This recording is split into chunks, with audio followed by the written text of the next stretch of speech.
Film की शुरुआत में हम देखते हैं कि अफगानिस्तान की एक जेल में फातिमा नाम की लड़की बंद है और उससे पूछताछ की जा रही है। उससे पूछा जाता है कि उसने आईसिस कब और क्यों ज्वाइन की।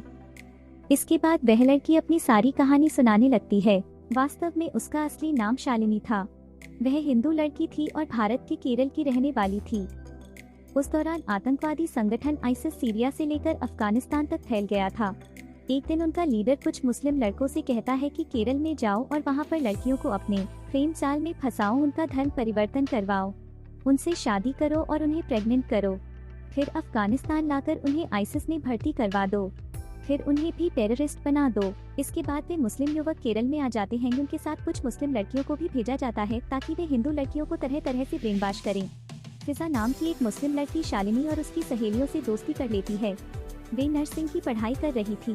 फिजा उनसे कहती है कि सारी दुनिया को सिर्फ अल्लाह चलाता है, लेकिन शालिनी कहती है कि वह तो भगवान शिव पर विश्वास करती है।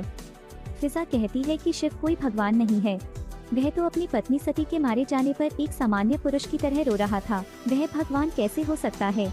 लेकिन शालिनी कहती है कि यह एक सिंबल मात्र है। लेकिन फिजा कहती है कि मूर्ति पूजा निरर्थक होती है।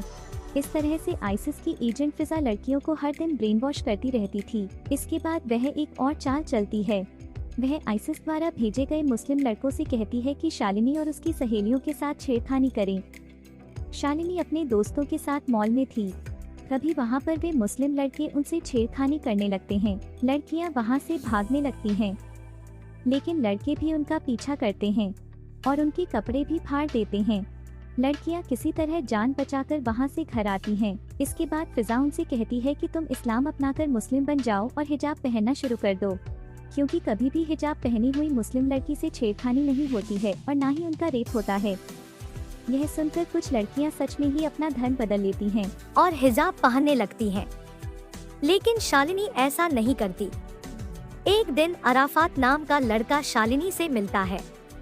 वह उससे अपने प्यार का इजहार करता है। धीरे धीरे शालिनी भी उसके प्यार में पड़ जाती है। एक दिन अराफात कहता है कि तुम धर्म बदल लो, फिर मैं तुमसे शादी कर लूंगा। पहले तो शालिनी मना करती है, लेकिन फिर अराफात कहता है कि ऐसा करना पड़ेगा, नहीं तो उसके परिवार वाले नहीं मानेंगे। इसके बाद शालिनी मजबूर होकर इस्लाम अपना लेती है और हिजाब पहनने लगती है। अराफात उसका नाम फातिमा रख देता है और उससे निकाह कर लेता है। लेकिन शालिनी के घर वाले इस शादी के खिलाफ थे।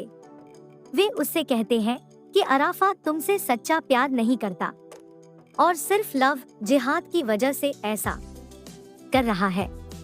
वे कहते हैं कि वापस घर आ जाए। लेकिन शालिनी अराफात के प्यार में पागल थी। वह उनकी एक नहीं सुनती और अराफात के साथ दूसरे घर में चली जाती है। एक दिन अराफात शालिनी को अफगानिस्तान ले जाता है। वह उसे बताता है कि वह उससे प्यार नहीं करता और यह फिजा की ही चाल थी। उन दोनों ने उसे अपने जाल में फंसा लिया था। यह सुनकर शालिनी हैरान रह जाती है। उसे पता चलता है कि अराफात वास्तव में आईसिस का टेररिस्ट था। यह देखकर शालिनी रोने लगती है। वह देखती है कि अराफात भी ऐसा कर रहा है, लेकिन अब शालिनी बुरी तरह से फंस चुकी थी। इसके बाद शालिनी को भी लोगों पर गोली चलाने के लिए कहा जाता है, लेकिन वह मना कर देती है। इसके बाद आईसिस के लोग उसके साथ मारपीट करते हैं और तरह तरह की यातना देते हैं।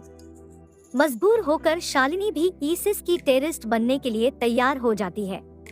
उन सब लड़कियों को ट्रेनिंग दी जाती है और एक दिन मिलिट्री पर हमला करने के लिए भेजा जाता है।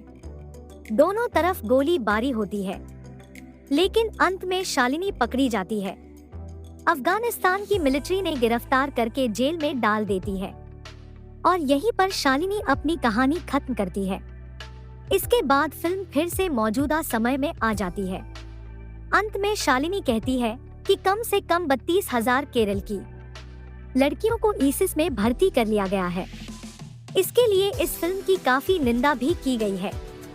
बहुत से लोग कह रहे हैं कि यह आंकड़े किसने दिए हैं और शायद यह हिंदूवादी ग्रुपों का एजेंडा है।